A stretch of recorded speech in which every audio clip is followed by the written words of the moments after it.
These are my two leopard trees, also known as the Brazilian ironwood. I was looking for one of these trees in Canada for the longest time and I just didn't have any success. So ultimately, I had to germinate them myself from seed. And compared to the other species I have, including the acacias and other tropicals, these ones were particularly difficult to germinate. At one point, I didn't think I was going to have any that were going to survive, and ultimately, out of 40 seeds, these two were the two survivors.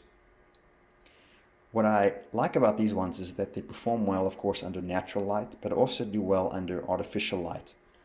I germinated them back in the spring of 2024, and here we are in the beginning of 2025. And over that time, they've had about a year's worth of growth. So they've done rather well. These trees are originally from Brazil. However, now they're found all over the world: Australia, Africa, South America, and the US. They do really well under subtropical conditions. And here in Canada, not so much, but that's kind of the challenge, is to see how well I can grow these under conditions that are different from where they thrive.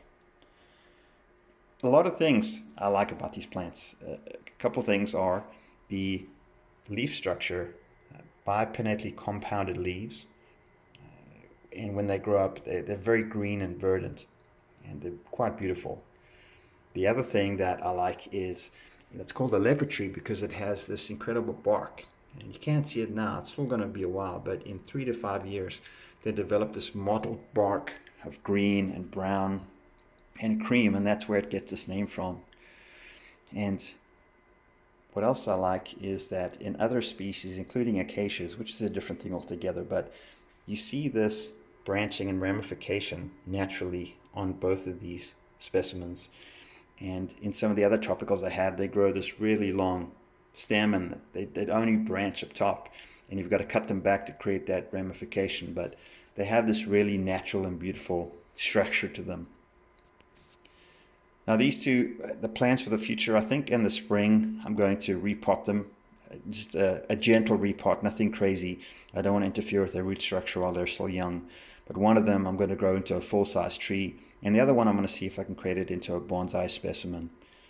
I'm typically more conservative when it comes to pruning and root pruning with species that I have very few of, and I definitely don't want to mess these two up. But overall, they performed well, and sometimes the exotic trees struggle with pests, aphids or spider mites. These ones have held their own and had no issues at all. And two of my favorite in my collection. I'll probably post an update in the spring when I start to move these outside, and that's when you see the real growth under natural light conditions and the heat. They perform quite well.